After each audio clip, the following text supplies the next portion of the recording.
Painted application ધોરણ 6 થી 12ના વિદ્યાર્થીઓ માટે અપડેટ થઈ ચૂકી છે. આ એપ્લિકેશનમાં શું છે? બધા જ વિષયના વિડીયોઝ છે. ગુજરાતની બેસ્ટ ફેકલ્ટી દ્વારા લાઈવ લેક્ચર્સ છે.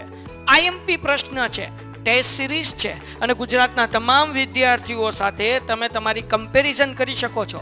ગેમિફિકેશન છે અને બીજું ઘણું બધું. તો તમે એપ્લિકેશન ડાઉનલોડ ન કરી હોય તો ડિસ્ક્રિપ્શનમાં લિંક આપી છે. હમણાં જ પ્લે સ્ટોર ઉપર જાઓ અને એપ્લિકેશન ડાઉનલોડ કરો.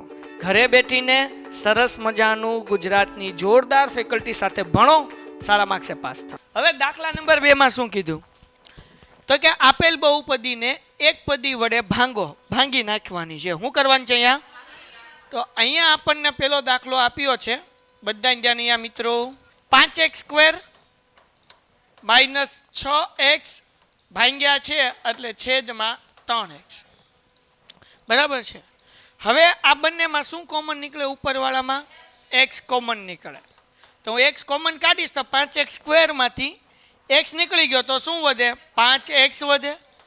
પછી માઇનસ છે એટલે માઇનસ 6x માંથી x નીકળી ગયો, શું વધે? 6. એના છેદમાં શું વધશે ભાઈ? 3x. x તો બસ આ જવાબ આપણો 5x માઇનસ 6 એના છેદમાં 3. હાલો હવે છેલ્લું સ્ટેપ, પાછળ જે રીતે આપ્યું હોય આ 3 ને અલગ મૂકવું હોય, આમ ન મૂકો તો જવાબ સાચો જ છે.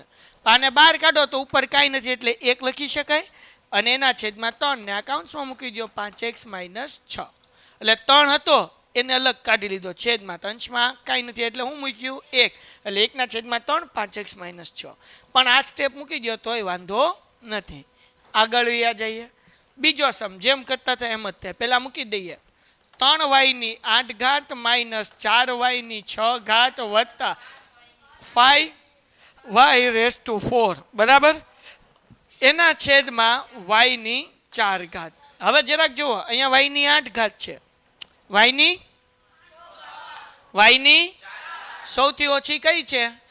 તો 4 ઘાત બહાર કાઢીએ કે કોમન? આપણે શું કરીએ છીએ? ઉપરવાળામાંથી કોમન કાઢીએ છીએ. તો હવે 3y ની 8 માંથી 4 ઘાત નીકળી ગઈ, કેટલી વધે? 4. તો 3y ની 4 ઘાત પછી માઇનસ 4 એમનો y ની 6 માંથી 4 નીકળી ગઈ, કેટલી વધે? 2 પ્લસ y ની 4 ઘાત નીકળી ગઈ, કેટલી વધે? 5. ખાલી 5 વધે કારણ કે y ની 4 ઘાત તો શું થઈ ગઈ? આખે આખું નીકળી ગયું. છેદમાં શું છે ભાઈ? y ની 4 ઘાત. તો આ બે શું થઈ જાય? ઉડી ગયું. તો હવે વધ્યો શું આન્સર? 3y ની 4 ઘાત માઇનસ 4y નો સ્ક્વેર વત્તા 5. સમ થઈ ગયો પૂરો. ડન છે. સાવ ઇઝી સમ છે, જરાય અઘરું નથી. એના પછી ત્રીજું, મને આવડતું ને તમારે શીખવાડવાનું. બોલો ક્વેશ્ચન શું છે? 8 એમનેમ કાઉન્સમાં x નો ઘન y નો વર્ગ z નો ઘન વર્ગ. હાલો માઇનસ x નો વર્ગ y નો ઘન, આ છેલ્લે આવે ને ક્યારે કહે છે, અને z નો ઘન એમનેમ વત્તા x નો અહીંયા વર્ગ આવશે ને, હાલો x નો વર્ગ y નો વર્ગ પણ z નો શું છે? ઘન. બરાબર. આ ટાઈપિંગ મિસ્ટેક હતી એ આપણે સુધારી લીધી.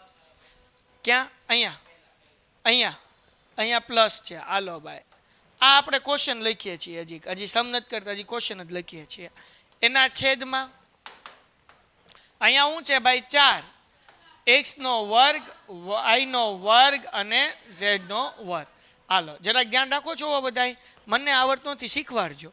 જુઓ ભાઈ 8 એમનો, અહીંયા x ઘન, x વર્ગ કોણ હરખું છે? x વર્ગ જે ઓછું હોય બહાર કાઢી લેવાનું, તો x વર્ગ કાઢી લઈએ. પછી અહીંયા શું છે? y નો વર્ગ, y નો ઘન, y નો વર્ગ. તો ઓછું કોણ કહેવાય? y નો વર્ગ. y સ્ક્વેર ઓછું કહેવાય, બહાર કાઢી નાખો. z નો કોણ ઓછું છે? ઓકે, તો z નો વર્ગ એમનેમ. કોઈને કઈ ડાઉટ છે? હવે અહીંયા ધ્યાન રાખજો, કાઉન્સમાં x નો ઘન હતો એમાંથી 2 બહાર નીકળી ગયા એટલે ખાલી x વધે, y વર્ગ 12 અને z વર્ગ 12 એટલે એનો હવે વત્તા x વર્ગ બહાર નીકળી ગયા, y કેટલા હતા? ઘન. અહીંયા કેટલા નીકળ્યા? વર્ગ. એટલે વૈજા કેટલા? ખાલી વર્ગ. z વર્ગ તો બહાર નીકળી ગયા, x વર્ગ બહાર નીકળી ગયા, y વર્ગ બહાર નીકળી ગયા, z ઘન હતા, વર્ગ બહાર નીકળ્યો એટલે ખાલી શું વધે? z. હા કે ના?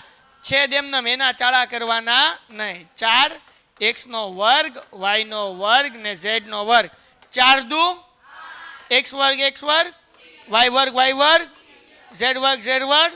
તો વધ્યું હું 2 કૌંસમાં x વત્તા y વત્તા, લ્યો ભાઈ સમ થઈ ગયો પૂરો.